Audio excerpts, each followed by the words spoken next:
my place 8 weeks ago when his girl kicked him out. No, he kicked him out. He started my job on the night. Oh, that's a worry.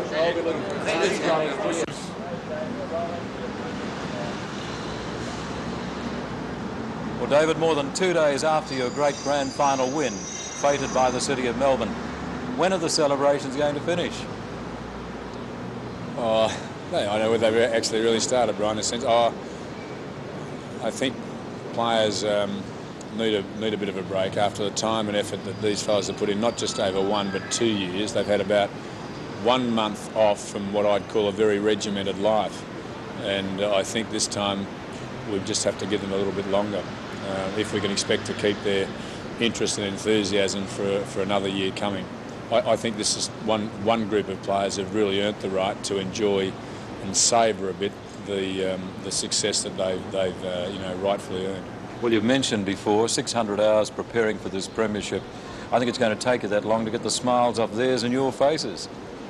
Yes, they certainly enjoyed the last couple of days. I obviously don't spend much time while they're around socialising, but I've run into them a couple of times at a couple of places, and I think they're it's a natural. I think it's a natural reaction, as I said, to people who have been regimented daily for that period of time. I think when you let off the leash a bit, you're likely to react in the manner which the players have. I just hope they can get themselves back together pretty quickly. We've got to train on Friday and again on Monday to face up to Richmond again in Brisbane on Wednesday.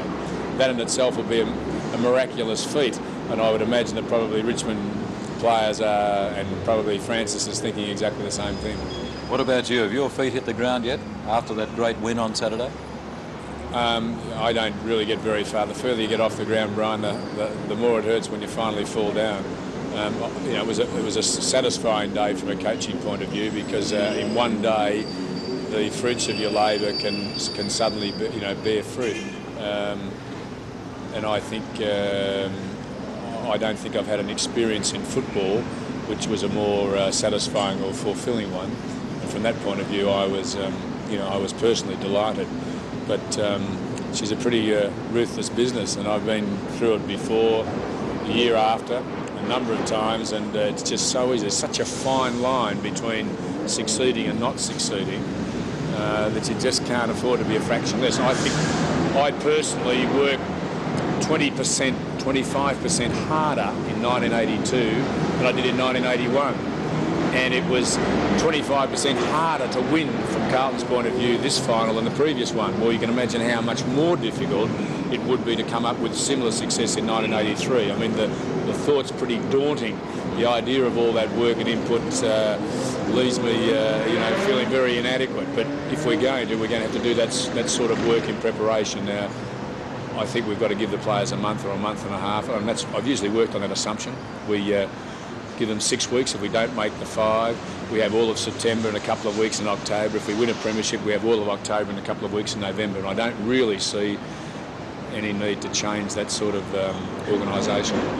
You've won 2 premierships, and people, I know you're not getting carried away with it, but people say you're going to make it 3 in a row. How hard do you reckon it would be to make it 3 in a row? Well, we thought in modern football, and not to say that Richmond didn't win in modern times in 73 and 74, but it's becoming, I believe, Ryan, increasingly more difficult to win a premiership. I don't think it's becoming easier. This one was certainly a lot harder than the last one, and if we were capable and able, and there are just so many things that have got to fall into place. We must get some new players, Carlton.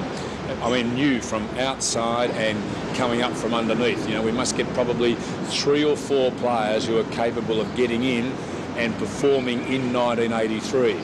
That's essential. Now, I know I predicted a 25% turnover was essential to win a premiership, and in fact in the finish we only had 3 different to last year. But we started off at the start of the year with 5 different in the first game. We had that 25%, and we still played more than 40 players in this season again for the 2nd year in a row. Now, we've got to come up with sufficient quality to be able to do exactly the same next year, to be able to turn them over, and players who come in not to let the side down in the sense that they are able to, you know, do what's expected of a player who's playing at that level. Now that means we've got to recruit, we've got to get some of our draft choices and our Form 4 fellows who are around the country now and available. We must get them to Victoria. We must find any other player who's available from another league club who has a chance of playing, and we must encourage our under-19 players. We had a very good year making the 5 this year, and there's some good faces there. Now they must come to the party.